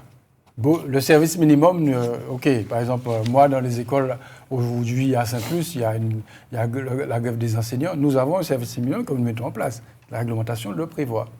OK? Bien. Je reviens sur la question de la volonté commune.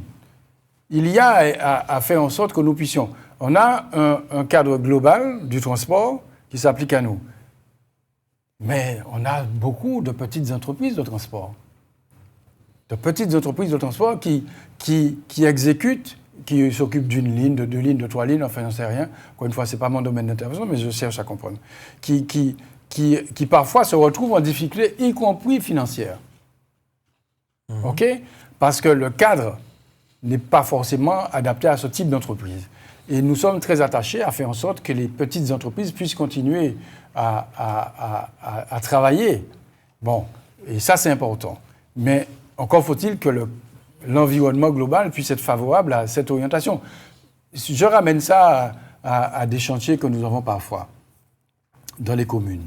On a parfois de gros chantiers. Vous savez, si vous confiez ce gros chantier-là à une grosse multinationale, vous n'avez pas forcément de problème d'exécution ou de délai. Mais si vous faites le contraire, et ce que nous faisons, pratiquement tous, ce qui est nécessaire, vous dites, nous faisons des lots pour permettre à nos petites entreprises de travailler. Vous commencez à avoir des difficultés. Et cette volonté politique qu'on a de faire en sorte que les petites entreprises, les entreprises de chez nous, puissent pouvoir trouver à travailler sur la commande publique, ça se heurte aussi à cette réalité qui est que parfois les entreprises n'ont pas la surface financière, parfois le donneur d'ordre n'a pas non plus la possibilité de donner les avances qu'il souhaiterait pour pouvoir faire avancer. Enfin, c'est un vrai débat qu'on ne peut pas réduire, une fois de plus, au fait que les politiques sont des nuls, ils n'arrivent pas à faire. D'accord? C'est ce que vous faites. Je n'ai pas dit ça. Oui, c'est ce que vous avez fait. Donc, évidemment, les politiques, c'est qui? Vous n'avez pas... Les politiques, c'est pas une génération spontanée sortie de terre ou tombée du ciel. Hein. Moi, je suis maire, mais je suis celui qui, dans la population, a été choisi par tous les autres pour être maire, c'est tout. Hein. Je ne suis pas sorti de terre ou bien sorti d'une fleur butiné par un colibri. Hein, d'accord? Donc, je suis simplement celui qui, parmi les 10 000 habitants de Sainte-Luce, a été désigné pour, pendant un temps, assurer la fonction de maire. C'est tout. Donc, moi, en tant que politique, je vis la même chose que tout le monde. D'accord? Je n'ai pas, par exemple, de véhicule de fonction. Vous savez? J'ai toujours refusé ça. Je n'ai même pas une place de stationnement à Sainte-Luce. Je refuse. Je suis comme tout le monde. Je me gare là où je trouve à me garer, c'est tout. Donc voilà, c'est pour vous dire que nous, maires, en tout cas moi, maire, je vis comme tout le monde. Donc c'est une préoccupation. Il serait temps qu'on trouve vraiment une solution, qu'on remette autour de la table les actionnaires de l'autorité unique, qui sont constamment autour de la table, hein, mais que ce sujet-là soit vraiment un sujet discuté jusqu'à qu'on trouve la solution entre les 3 intercommunalités et la CTM. Voilà. L'autorité, mais je ne parle pas de résoudre le problème en cours. Il faut résoudre le problème en cours selon les règles de respect du droit de grève des salariés, et de respect du droit de se déplacer aussi des usagers. Mais c'est trop fréquent, c'est récurrent. Il y a une véritable question à mettre sur la table. Et c'est de la responsabilité des 4 structures qui ont créé cette autorité unique de transport, qui n'ont peut-être pas vu venir, et qui, effectivement, il faut mettre ça sur la table. C'est trop fréquent, ça. Ça va décourager les gens de prendre le transport public. Vous connaissez Onessa? Non. Onessa Chou, non? Oui, elle est de Sainte-Luce, tenez. Mais oui, c'est pour ça que je vous en parle. Tout à fait. Tout à fait. Mais je profite de votre antenne pour la féliciter sa famille. Vous savez, on a du talent à Sainte-Luce, hein, il y en a beaucoup, oui. Alors, elle a été élue Miss Cosmopolite 2026. Comme Sainte-Luce, Cosmopolite. C'est une jeune fille de Sainte-Luce. Bien, elle a 21 ans. Bravo à elle, vraiment bravo à elle. Elle a 21 ans. Et ce qu'elle veut mettre en avant, c'est la beauté, non pas physique, mais la beauté du cœur également. Elle a totalement raison. Ah bon? Tout part du cœur. Ah bon? Oui. C'est important quand même pour une femme, la beauté physique. C'est important chez une femme, non? Tout part du cœur. Tout part du cœur. Y compris la beauté physique. D'accord. Qu'est-ce que vous pensez de ce monument qu'on veut faire au Trocadéro? avec le nom des esclaves? Tous qui contribuent à faire en sorte que on puisse avancer dans la connaissance de ce fait, de la mise en esclavage de peuples, d'êtres humains, c'est positif pour moi. Il ne faut pas venir me dire que c'est le passé. Non, si c'était le passé, on n'en parlerait pas comme ça. C'est parce que ce n'est pas le passé que des personnes ont proposé cette opération, qui est pour moi une opération très importante. Oui. Et si à la place des esclaves, à la place de leur nom, on mettait des gens, le nom de gens, qui partis de parents et d'ancêtres esclaves, ont su faire ce que vous êtes aujourd'hui? Ça n'empêche. On peut faire les deux. Pourquoi à la place? Pourquoi à la place? Oui. Parce qu'il n'y aura pas de place pour tous les noms. Mais si, il y a de la place. Il y a de la place. Ce que vous dites est très important. Il y a à prendre confiance en nous-mêmes. Il ne faut pas effacer l'histoire. L'histoire nous a construits aujourd'hui. Mais quelle est la part de l'histoire dans notre manière d'être actuelle? Certains vont dire 20%, d'autres vont dire 30%, d'autres vont dire 80%. Moi, je pense que notre manière d'être actuelle dépend aussi de notre volonté d'être actuelle. Pas seulement de notre histoire. Mais l'histoire, il ne faut pas l'oublier. Mais ça n'empêche pas qu'on puisse avoir confiance en nous-mêmes et valoriser ce qu'ils font aujourd'hui, tout le progrès qu'on a pu faire depuis. Mais il n'empêche que cette réalité qui est que nous sommes issus aussi de ce fait historique, il ne faut pas l'ignorer. Pourquoi l'ignorer? Il ne s'agit pas de l'ignorer. Je veux dire que faire une statue où il y aura un esclave, une statue d'esclave, mais en dessous, le nom des gens qui ont réussi, les médecins, les avocats, les sociétés. Mais ça n'empêche. Voilà une idée que vous proposez. Je suis scandalisé. Et on est toujours en train de s'apitoyer. Non, ce n'est pas s'apitoyer. Alors que nous avons été vainqueurs, parfois. Non, pas du tout. Il ne faut pas s'apitoyer. On n'a jamais été vainqueurs. Le fait de rappeler autre Cadéo, parce que, vous voyez ce qui se passe, nous allons devoir le rappeler constamment. Hein. Je ne sais pas si... Rappeler quoi? Rappeler ce fait historique. À la France, oui. Pourquoi? Parce que ce que vous dites, c'est aussi une tendance. C'est-à-dire une tendance à vouloir effacer. Mais il y a d'autres peuples qui ont subi aussi des atrocités et qui rappellent leurs atrocités. Pourquoi pas nous? Pourquoi est-ce que quand c'est nous, on nous dit non, il faut effacer? Non. Les peuples premiers d'Amérique doivent se rappeler au bon souvenir de ceux qui leur ont fait subir ce génocide. Et les peuples déportés d'Afrique aussi, d'autres peuples déportés, ont aussi à se faire rappeler les atrocités. Les peuples qui en ce moment vivent des atrocités aussi doivent avoir voix au chapitre. Mais vous avez raison, on ne doit pas s'arrêter à ça. Parce que si on s'arrête à ça, on ne va pas évoluer. Nous devons évoluer, mais en étant nous-mêmes. Vous voyez, notre Miss Cosmopolite, elle est Miss Cosmopolite. Oui. Voilà. C'est magnifique. Donc, c'est l'humanité. Et nous devons, à travers tout cela, faire Madame Chou représente notre humanité qui est multiple. Oui. Ça, c'est bien, ça, c'est formidable. Mais dans cette humanité multiple, il y a aussi ce que nous avons été. Il ne faut pas l'oublier, il ne faut pas l'effacer.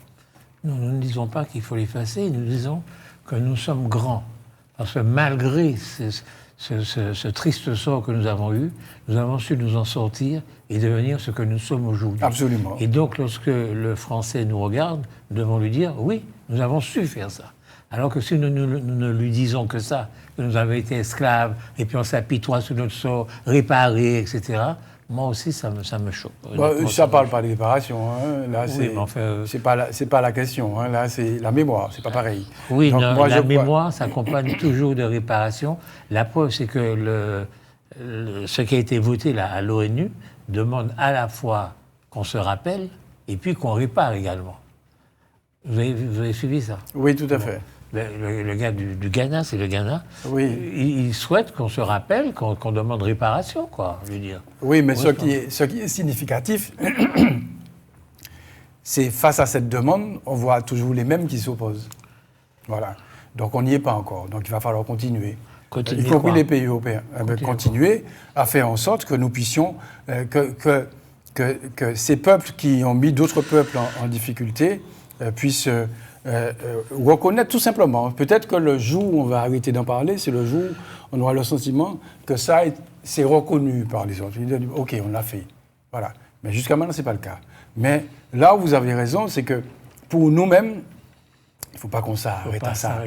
Non, parce que nous devons évoluer. Et la meilleure manière de pouvoir faire en sorte que nous soyons respectés, c'est de dépasser cela. Oui. On est d'accord. Ben, c'est ça que je suis en train de vous dire. Mais il faut le rappeler, le dépasser en Exactement. même temps. Donc, en le rappelant, nous devons avoir pour objectif de le dépasser. Oui. C'est ça. Moi, je suis également choqué de dire que c'est le plus grand crime de l'humanité. Ça me choque de dire que nous, les Noirs, nous avons toujours l'impression d'avoir été ce qui a été de plus vilipendé dans le monde, de plus... Or, quand on regarde, on peut comparer avec les Juifs quand même. Je veux dire que nous avons perdu environ 15 millions, on a eu 15 millions d'esclaves en plusieurs centaines d'années. Les Juifs, entre 3 ou 4 ans, ils ont eu 5 millions de gens qui ont été assassinés par les Allemands dans les camps. Ça n'a rien à voir. Eh bien, les Juifs ne se sont pas arrêtés à dire on nous a fait ça, machin. Ah ouais, vous pensez? Non, ils ont été réparés. Ils ont été réparés en 1970. C'est clair. Non, mais attendez. Mais c'est un crime actuel. Je veux dire que ce qui s'est passé là, les Juifs, il y a des gens qui ont connu ça et qui sont encore vivants. Ça n'a rien à voir avec ce qui s'est passé il y a 3 siècles. Vous allez vraiment m'excuser, mais je ne veux pas rentrer dans ce débat juif, esclavage, etc. Non. Moi, je dis que ceux qui ont subi la Shoah, etc., qu'ils en parlent. Et ils n'arrêtent pas d'en parler, eux. Hein. Bon, ça, il n'y a pas de souci. Et ceux qui ont été esclavagisés, qu'ils n'arrêtent pas d'en parler, eux non plus. OK ? Et les autres non plus. Parce que, pourquoi vous faites un parallèle ? Moi, je ne fais pas de parallèle, moi. Je dis que les peuples qui ont subi ce type d'atrocité ont tout autant le droit, les uns que les autres, à rappeler l'atrocité subie. C'est tout le temps la même chose. Juif, non, je suis désolé, je ne partage pas ça. Je ne vais pas entrer dans ce débat. Moi, je dis que là où je suis d'accord avec vous, c'est qu'il faut qu'on dépasse. Mais pour dépasser, il faut le rappeler. Il faut qu'on sache. Mais, en fait, notre problématique actuelle, ce n'est pas tant l'autre, hein, c'est nous-mêmes. Hein. Ah, j'aime à vous l'entendre dire. Non, mais je vous le dis, je le pense. Mais c'est nous-mêmes qui devons... C'est pas l'autre qui va nous aider à dépasser quoi que ce soit. Hein. Oui. Bon, c'est nous-mêmes qui devons nous prendre en main. Voilà, dans tous les sens du terme. Mais n'empêche... Est-ce qu'on peut évoluer en se positionnant sans arrêt comme victime ? Non, ça c'est une manière de dire... Observez la Martinique. Oui. Vous avez créé une télévision, vous êtes pris en main. Oui. Voilà. Oui. Donc, il y a tellement comme vous dans ce pays-là, oui, mais tellement comme vous... J'ai peur qu'il n'y en ait pas assez. Non, tellement comme vous... Nous sommes toujours en train de pleurer. Non, pas du tout, contrairement à ce que vous dites. Il y a tellement comme vous qu'on refuse de voir, parce que parfois, ça arrange de ne pas les voir. Vous êtes maire. Oui. Vous êtes au contact de la population. Oui. Profondément en contact. Il y a beaucoup de gens qui pleurent, sans faire le nécessaire pour s'en sortir. Ah. Honnêtement. Mais oui. Répondez-moi honnêtement. Si je vous réponds, honnêtement, vous allez me dire que vous n'êtes pas d'accord avec moi. Non, je ne peux rien dire. Je vais vous dire, bon... Il y en a beaucoup, beaucoup plus qui ne pleurent pas. D'accord. Est-ce qu'il y en a beaucoup qui pleurent sans essayer de s'en sortir ? Ici, c'est le cas, mais en France aussi, c'est le cas. Oui. Faut pas penser que c'est différent. Vous avez... ça c'est un autre débat. Je ne sais même pas si on a encore le temps de prendre ce débat-là. Vous avez un système institutionnel, les gens s'adaptent et ils en profitent. Hein. D'accord. Bon, mais il y en a qui en profitent en pleurant, et puis il y en a qui en profitent en prenant des initiatives. Mais il y en a tellement qui prennent des initiatives.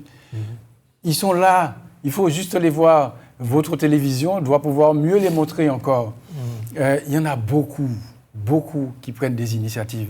Beaucoup qui sont bloqués dans leurs initiatives par tout l'environnement, le contexte économique, l'écosystème, comme disent les savants économiques, qu'on leur offre. Je reviens sur tout le débat. Comme je vous ai dit que ce qui m'intéresse, c'est le Martiniquais, c'est de ça que je parle. De faire en sorte qu'il y ait un écosystème, un environnement qui leur soit plus favorable. Ce n'est pas le cas. Ce n'est pas le cas, il faut le reconnaître. On va voir le banquier, si on n'est pas riche comme Crésus, on n'a rien. On va demander des subventions, si on ne peut pas avancer le premier euro, on a du mal. On demande de l'aide pour financer et la petite structure. C'est pour ça que nous, à la CTM, on met en place des mécanismes économiques. On a voté des instruments financiers pour espérer pouvoir créer un environnement plus favorable pour l'initiative martiniquaise. Et même là, ça ne va pas vous faire plaisir, mais même là, on se retrouve coincé par le fait que pour mettre en place ces mêmes instruments financiers, ces fonds de garantie, etc., il y a un cadre réglementaire. Et il faut forcer, il faut rentrer, il faut trouver la faille pour essayer de... Alors que de l'autre côté, ils auraient dû nous dire oui, ok, on vous aide pour ça. De la même manière qu'on a à un moment donné le président de la République actuelle en France, il a dit pour Notre-Dame, on s'assoit sur les procédures pour que ça soit construit rapidement. Vous croyez qu'on ne pourrait pas s'asseoir sur quelques procédures pour que le Martiniquais puisse s'exprimer mieux que ça dans le domaine économique tel que vous dites? Dites-moi. Je ne sais pas. Moi, je vous dis que oui. On devrait pouvoir le faire pour qu'on ait une politique, pas seulement des plans, qu'on dise clairement, écoutez, le Martiniquais qui prend de l'initiative, ok, il a ça. Et il y a ça comme difficulté, on lève ces difficultés et on y va. Vous comprenez? C'est pas ce qu'on fait. Hein. Il y a 40 ans, on a créé la défisque pour ceux qui ont déjà de l'argent, pour leur dire de venir investir ici. Hein. Et ils ont investi, d'accord, et puis, ça a fait quoi? On a vu une vraiment prise en main, on a vu l'économie être boostée. Non, il y en a plein qui ont gagné beaucoup d'argent. Même l'État est revenu un peu. C'est nécessaire, la défiscalisation, pour ce qui est de la production.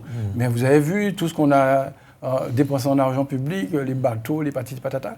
Bon, bref, maintenant, il y a à se dire, voilà, sur quoi on doit s'asseoir pour que cette population arrête de pleurer et soit dans l'initiative. Mais on incite les gens à pleurer, ils pleurent, ça on lui fait.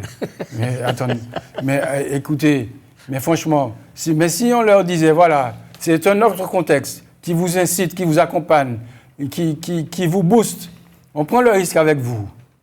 Arrêtez de pleurer, on agit, on travaille. Il y en a tellement qui ont envie. Je le vis en agroalimentaire. Il y a tellement d'initiatives de transformation de nos produits locaux, vous n'imaginez pas.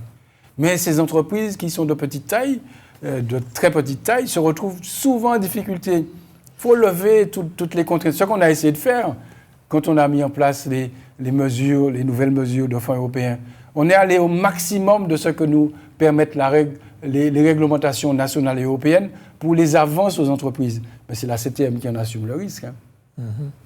Au maximum, 50%. Boulard a doué, mais 50%, mais bon, ma pas ni. Pourquoi on ne peut pas décider un plan, on ne va pas écrire Marshall, parce que c'est ça américain, mais vous parlez d'un plan. Pas un plan pour dire les filières, les ceci, les cela. Un plan pour dire, voilà, on a à booster l'initiative pour nous arrêter de pleurer, pour nous inciter ces mots, non pas pleurer, mais aller dans le sens de l'initiative. Eh bien, nous avons dit, voilà, nous avons proposé un cadre. Nous avons passé temps, nous avons fait ce colloque, c'est un peu vieux. Mais l'État aussi en ça, hein, on fait des colloques sur tout, et puis au bout du bout, c'est le même système qui reste en place. Le même, rien ne change, rien n'évolue, pas une virgule ne change, exactement le même. Et vous me parlez des gens qui pleurent, mais on les incite à pleurer, ils pleurent. Est-ce que vous pensez que puisse se développer rapidement en Martinique une agro-industrie? Absolument. C'est déjà le cas, hein, mais on peut absolument développer. C'est extrêmement nécessaire. Si on veut continuer à tenir le discours, l'État parle de souveraineté alimentaire. Bon, ça c'est mal pensé par rapport à nous, hein, parce qu'on n'est pas souverain. Il ne faut pas raconter, un truc qu'on va raconter aux gens. Souveraineté alimentaire. On va laisser penser aux gens qu'on peut décider de tout. Du volume qu'on importe, de l'origine de l'importation, de la qualité qu'on importe, du prix. C'est pas vrai, ça. Ça n'existe pas ici, la souveraineté alimentaire. La politique que nous devons mener, c'est de faire en sorte qu'il y ait de la production. Donc c'est vraiment de la production, à tous les étages. Mais il faut créer l'écosystème favorable. Et pour cela, il faut aussi de la transformation. Il y a beaucoup de projets, notamment des jeunes qui s'installent en agriculture. Ils ont pratiquement, la très grande majorité accompagne leur projet d'installation d'un projet de transformation. À petite échelle. Ah bon? Mais ça, oui, tout à fait. Ça part de là, la plupart. Ils transforment des produits et c'est excellent. Je suis également président du pôle agroalimentaire au nom de la CTM, évidemment, que je représente. Nous allons bientôt, je vous y invite d'ailleurs, organiser notre salon de l'agroalimentaire pour mettre en avant ces personnes qui tous les jours prennent des jeunes Martiniquais qui sont bien formés, qui sont techniciens en agroalimentaire, qui sont ingénieurs et qui se lancent dans la production. Je suis désolé de le dire. Peut-être que vous allez me reprocher de le dire à la place à laquelle je suis. Mais l'accompagnement, l'environnement, l'écosystème qu'on leur propose ne leur est pas favorable. Et c'est ça l'enjeu. Ce n'est pas de faire des plans sur la comète. C'est de dire concrètement, vous voulez produire, vous transformer la Christophine, bon, on prend le risque avec vous. Autour de la table, il y a les autorités publiques, État, CTM, intercommunalité, et puis il y a les banquiers. Ah, mais il y a l'Europe aussi. Hein. Oui, il y a l'Europe. Non, mais c'est important. Tout à fait, c'est fondamental. On prend le risque avec vous, on vous accompagne. Il y a certains d'entre vous, parfois ça va échouer, mais on prend un risque. Il faut qu'on prenne du risque. Et ça, on ne sait pas le faire avec l'écosystème actuel, qui nous interdit de prendre du risque.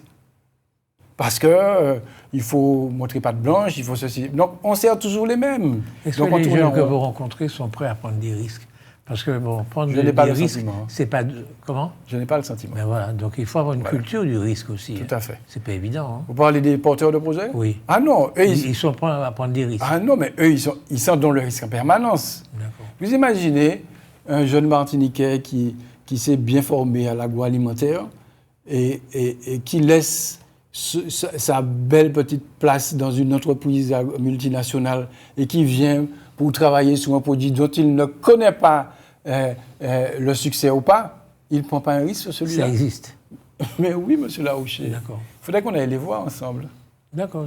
Mais ils sont nombreux, les jeunes Martiniquais. Je vous propose quelque chose. Proposez-moi. Qu'en amont de ce salon, qu'on puisse les voir, eux, chacun, que vous puissiez montrer ce qu'ils font. Non, mais c'est important, et qu'on puisse inciter les Martiniquais à acheter. Les gens disent « Ah ouais, mais c'est trop cher ». Mais attendez, mais le consommateur aussi doit prendre le risque avec nous. Le consommateur, celui qui nous écoute là, et qui dit tout le temps « Ouais, tout va être trop cher ». Bien, les politiques, il n'y a pas qu'à faire. Eux aussi, ils ont une part de risque à prendre. C'est-à-dire décider, peut-être acheter un téléphone moins cher et puis acheter un produit agroalimentaire pour aider notre population, nos entrepreneurs martiniquais à vendre. D'accord. Et c'est comme ça qu'on va, au bout de 20 ans, pas du jour au lendemain, au bout de 20 ans, avoir ce que vous dites, un tissu agroalimentaire. Ce n'est pas un plan qui le fera, c'est la volonté de tous de l'accompagner. Oui. Non, mais un plan... Je vous ai convaincu par rapport à ça. Je vais vous apprendre quelque chose. Oui. La différence entre convaincu et persuadé. D'accord. Vous m'avez convaincu, c'est-à-dire que je n'ai pas d'argument contre vous, mais vous ne m'avez pas persuadé. J'ai du travail alors. Non, mais j'ai encore beaucoup de travail. Non, mais je suis ravi parce que je suis content d'apprendre qu'il y a des jeunes qui sont intéressés par l'agro-industrie. Mais plus que vous ne croyez. croyez. Ça me paraît être l'avenir de la Martinique. Mais absolument, mais beaucoup plus que vous ne croyez. Ouais. Beaucoup plus que vous ne croyez. Donc si vous faites quelque chose, on est d'accord pour accompagner ça, pour aller les voir et tout ça. Est-ce que vous souhaitez dire quelque chose? Je souhaiterais vous dire qu'il y a vraiment un travail à faire pour qu'on nous... Vous avez raison, hein, on doit avoir beaucoup plus confiance en nous, mais la confiance ne se décrète pas. Il nous faut vraiment pouvoir continuer à accompagner l'initiative locale. Ce que je dis là, ce n'est pas pour exclure les autres. C'est pour qu'on ait une société équilibrée. Pour l'instant, elle n'est pas très équilibrée. Elle est un peu déséquilibrée, vous comprenez? Donc, le sentiment que l'on a, c'est que tout ce qui vient de l'extérieur réussit mieux que nous. Non. Il nous faut mettre en place l'écosystème qui nous permettra de réussir tout aussi bien, sinon plus, que ceux qui nous viennent de l'extérieur. Et l'avenir de la Martinique se trouve là. Est-ce que l'image qu'on véhicule est importante? L'image de la Martinique, l'image qu'elle véhicule d'elle-même. Est-ce que c'est important? Bien sûr que c'est important. C'est important. Mais au-delà de l'image, on doit sortir, à mon avis, hein, de cette obsession de l'image. Nous devons être nous-mêmes. Nous devons être nous-mêmes et nous avons beaucoup de talent. L'image viendra de cela. Il ne faut pas qu'on ait pour obsession de prouver à l'autre. On n'a rien à prouver à qui que ce soit. Prouvons à nous-mêmes que nous pouvons faire. Et faisons. D'accord. Non, je dis ça parce que il y a un certain nombre de films qui sortent ces jours-ci. Il y a eu Zion, maintenant il y a Bandit, qui véhiculent quand même une certaine image de la Martinique. Et personnellement, ça me désole quand même. Je veux dire que mon pays n'est pas un pays de bandits et que l'image qu'on est en train de véhiculer, c'est que nous sommes des bandits, quoi. Bah, écoutez, c'est une réalité qui est décrite là. Hein. Vous pensez vraiment que la Martinique est un pays de bandits? Non, c'est pas le pays. Ces films-là ne montrent pas le pays Martinique. Non, mais ça véhicule une image. Ça montre, oui, mais attendez, ça montre une réalité de Martinique. Maintenant, oui, d'autres réalisateurs peuvent véhiculer une autre image. Maintenant, ces films-là ont le mérite d'exister parce qu'effectivement, c'est une réalité qu'on ne doit pas... Il ne faut pas se le cacher, c'est notre réalité. Hein. Pourquoi vous voulez cacher ça? Il ne s'agit pas de le cacher. Mais il n'y a pas que ça dans ce pays, il y a autre chose. C'est ce que je suis en train de dire, c'est que ce que je vois là en ce moment, c'est que tous les films qui nous concernent, ou à peu près, eh bien, mettent en évidence cette réalité-là que je ne vis pas. Parce qu'en réalité, même à 23h, 24h, je peux me promener à Fort-de-France sans aucun problème, et vous aussi. On est d'accord. On n'est pas quand même un pays de bandits, hein, c'est pas vrai. Mais absolument. On n'est pas du tout un pays de bandits. Oui. Mais n'empêche qu'on ne peut pas reprocher à un réalisateur de faire un film sur ce fait qui est un fait sociétal. Bon, maintenant, ce n'est pas toute la Martinique qui est un pays de bandits, mais il ne faut pas se cacher qu'on a cette difficulté-là. Maintenant, positivons. Non, je veux dire que c'est embêtant parce que nos ancêtres, et vous-même aussi, moi aussi, on essaie de véhiculer de notre pays pour faire venir les touristes, notamment une image de pays tranquille, de mer, de soleil, de beau pays, quoi. Si de l'autre côté, ce qu'ils voient, c'est des bandits et tout ça, notre tourisme va avoir des problèmes. Parce que... Ce qu'ils voient au cinéma ou bien dans la réalité? Mais avant de venir ici, s'ils voient au cinéma que nous sommes un pays de bandits, il n'aura pas envie de venir. Donc c'est... Non, vous tout à fait. Non, mais vous avez raison de dire cela, mais on ne peut pas pointer du doigt ceux qui ont fait ces films-là. Hein. Non, je dis que... Voilà. Mais oui, je les pointe du doigt. Il y a d'autres réalités dans notre pays. Mais à d'autres réalisateurs de montrer les autres réalités, c'est oui, tout. mais on transforme en héros des bandits, quoi. Je veux dire, parce que qu'on le veuille ou non, c'est des films où il y a des acteurs principaux, ce sont des héros, quoi. Non, mais réfléchissez à ça. C'est pas pas si innocent que ça. J'ai réfléchi à ça et je me dis que je ne suis pas de ceux qui pensent qu'il faut passer sous le tapis notre réalité. Il faut la regarder en face. Maintenant, là où je suis d'accord avec vous, c'est que ce n'est pas à partir de ça qu'on va construire une société. D'une part. Mais moi, je suis convaincu que quand vous recevez quelqu'un chez vous, vous faites en sorte que votre maison soit belle. D'accord? Vous cachez un certain nombre de choses, vous lui cachez un certain nombre de choses. Parce que vous voulez bien le recevoir, etc. Dans un pays, c'est la même chose. Je veux dire que je ne vais pas mettre en évidence tout ce qui ne va pas dans mon pays pour attirer les touristes. Enfin, ça n'a pas de sens. Bon, maintenant que vous êtes d'accord avec moi... Autrement dit, c'était un débat plus qu'une interview, c'est bien embêtant. Nous avons eu le plaisir et l'honneur de converser devant vous avec Nicaise Morose, qui est maire de la ville de Sainte-Luce, dans le sud de la Martinique. Il est également conseiller territorial de la Martinique. Il s'occupe de l'économie et de l'agriculture. Nous avons discuté devant vous, avec lui, pendant environ 1h30. Merci, à bientôt. Merci à vous.